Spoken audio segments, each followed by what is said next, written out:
We are continuing to follow the fallout from President Trump's decision to pull U.S. troops out of northern Syria, allowing Turkey to invade. The decision has been widely criticized, with our Kurdish allies now saying they feel betrayed after fighting and dying for years alongside the United States in the battle against ISIS. Joining me now is Robert Ford. He is in Greenville, Maine. He is also the former U.S. ambassador to Syria. He served from 2011 to 2014. Mr. Ambassador, thank you so much. My pleasure. So explain what America's relationship with the Kurds has been in recent history. We had very little relationship with the Kurdish community in northeastern Syria prior to 2015 and the fight against the Islamic State. The Obama administration at the time developed a very close working relationship with one of the militias up there, Syrian Kurdish militias, in the fight against ISIS. And why did the United States develop that relationship with that particular group of Kurdish fighters? In other words, there are many different factions to choose from. And what was the strategy, the overall strategy in the short term and the long term in allying with them?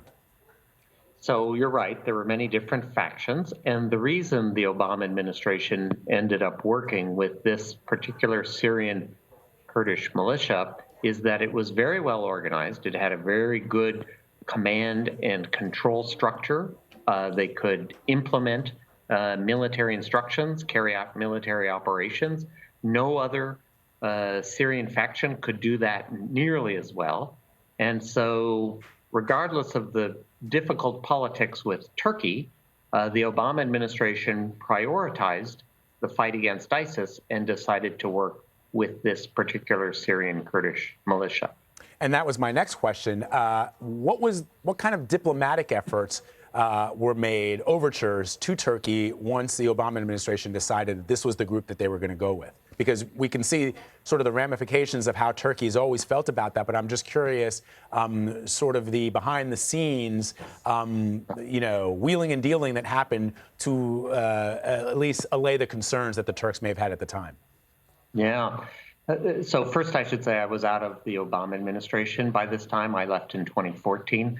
But certainly, the Obama administration was warned about the problems with Turkey. I myself talked to them about it, and others did as well. And the Obama administration's reaction was ISIS is the priority, first of all. Turkish objections, therefore, were not as important to them. And second, I think there was a hope in the Obama administration that they could keep the Turks satisfied with calm words, diplomatic reassurance, and also assurances from that Syrian Kurdish militia that it would undertake no terrorist operations inside Syria. And did that come to pass?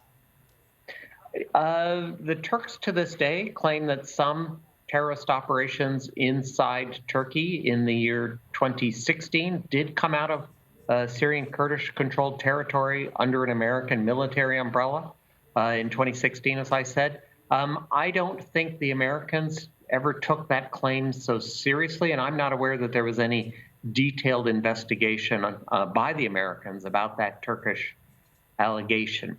In any case, now, when you fast forward to 2019, this has really become a big political issue inside Turkey itself.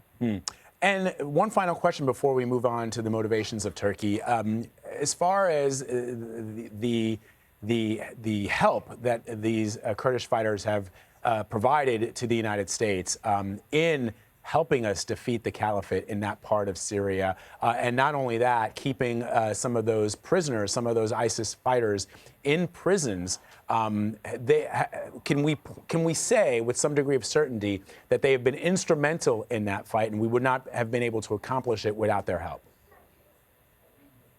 They absolutely were instrumental. That is true. I think it is important for viewers to understand that the Syrian Kurdish militia, the one whose flags we're seeing there, they did not do this as an act of charity or an act of kindness to the United States.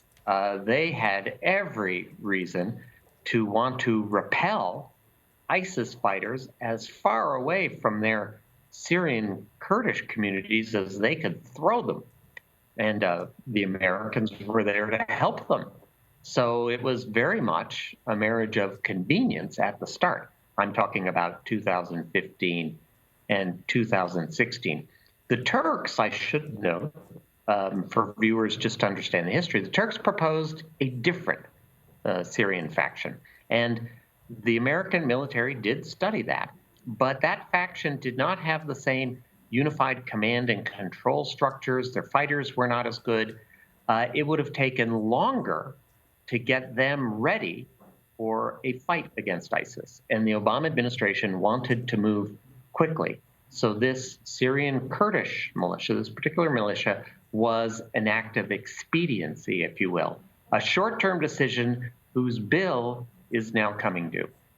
And so then, Mr. Ambassador, the fact that we saw former Defense Secretary James Mattis resign in protest over President Trump's strategy in that part of the world, the fact that we've seen really kind of for the first time Republicans, members of President Trump's own party, coming out and vehemently saying that this is a wrong decision, this is a bad decision, this is a bad call. What are they seeing? And because to get those individuals to come out so strongly against President Trump's actions, and the president taking to Twitter to make the case to the American people as to why he's doing it, and he's been doing it repeatedly over the last couple of days, almost seemingly understanding that this may have been a bridge too far for some members of his own party. You know, what are these individuals, General Mattis, Lindsey Graham, what are they seeing long term that they don't like? Well, I think they're all concerned that if this Syrian Kurdish militia stops fighting ISIS, chasing ISIS cells in eastern Syria, to focus instead on fighting against the Turks in the far north up along the Syrian Kurdish border, they're worried that these ISIS cells will become stronger and that you will see a re-emergence of ISIS in eastern Syria. I would just have to say that it is important for viewers to understand that this Syrian Kurdish militia has its own political agenda. In my diplomatic career, I never met a militia that didn't have a political They are a militia agenda. after all. Yeah, exactly. So just understand that they are busy setting up a mini-state in eastern Syria. And so as we provide this military umbrella for them over the last 4 years, no-fly zone, it's the only no-fly zone we ever set up in Syria. As they exist and operate under this American military umbrella, they are busy setting up a government and a mini-state. And that is what the Turks really object to. And that mini-state will itself be a source of regional conflict between Turkey, Syria, Iraq, Iran. We're going to get a lot of regional states pulled into that. In this sense, the president is right, I have to say. There is a regional conflict going on, and I don't think it was American intent to see a mini-state set up, but military operations often have unintended consequences. I do not hear the critics of the president in Washington talking about this longer-term regional problem of the mini-state that our Syrian Kurdish allies are busy setting up. It's a great point that you raise, and these difficulties have existed for many, many years before President Trump, before President Obama, before President Bush. I mean, this has been an ongoing situation, essentially going back to colonial times. Why not give, and this is the question perhaps a lot of Americans who may not be well versed in what happens and sort of the nuance and the dynamics of the region, what has prevented other powers in the Middle East, including Western powers and allies, from giving the Kurds some type of autonomous region in the area? Because you've had this not just from the Turks, but as you point out, from Iraq and others, that they do not want to see any kind of an autonomous region given to the Kurds. Yeah. So I worked in Iraq for 5 years, and I worked on Syria for 3 years, and I've met Kurds in both Iraq and Syria, as well as some in Turkey. And they have a grievance that they don't have their own independent country. And, on one level, that is perfectly understandable. There is a separate language, there's a separate culture, there's a separate history linked to other peoples in the region, but there is a distinct Kurdish identity. And so it's easy to understand why they would want their own country. The problem is that that country would be inside the borders of 4 other countries: Iraq, Iran, Syria, and Turkey. And now setting up a country would involve negotiating with 4 different countries to give up territory. You can imagine how hard that would be. That was the issue after World War I, when borders were being drawn and the Kurds got shut out. And that is still the issue today, 100 years later. Yeah, it's so fascinating. I'm so glad we were able to talk to you about that, because that was sort of where my mind was going to, which is that these borders, such as they exist now in 2019, were artificially created by the British Empire and others in the years after World War I and World War II. And France had a role too. Yeah, exactly. And you point out that the Kurds were shut out of those discussions, and so sort of those actions that were done way back in the past are sort of coming home to roost today in the 21st century. The first time I met the leader of the Iraqi Kurds, I was just sitting down in his office, and he started talking about this after World War I. It's a very real memory. Yeah, so you're saying, what you're saying is that the first time you met them, the first topic of discussion was something that happened in 1918. Right. I mean, they hadn't even brought the coffee in yet. Wow. So yeah, that's the thing, right? I think for us, we sometimes forget that the memories and the history of the things that people have gone through outside of our own borders, outside of our own experiences, are still very, very real for them, even though for many people they exist in some, you might as well be talking about the Middle Ages for some people if you're in the West. And that is why this is a region where the Americans need to be careful, because it's not an easy region to understand. I lived out there 30 years. I don't understand it. And so when we go throwing in soldiers and U.S. Air Force, sometimes we get reactions that we were not originally expecting. As I said, when this started, it was a fight against ISIS.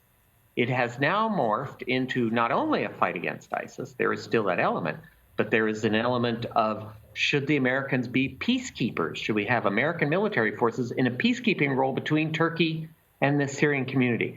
What about keeping Iran out of eastern Syria? That was not part of the thinking back in 2015 with the Obama administration. Now they have that mission as well out there.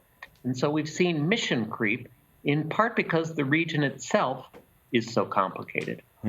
Former U.S. Ambassador to Syria, Robert Ford, I really appreciate you taking the time to sort of take our audience through some of the nuance and the intricacies of this very difficult, what is now becoming a sort of a story that we don't see the end to as we learn of the Turkish incursions and the airstrikes that are happening right now over that border into Syria. So thank you so much, sir. We appreciate it. My pleasure.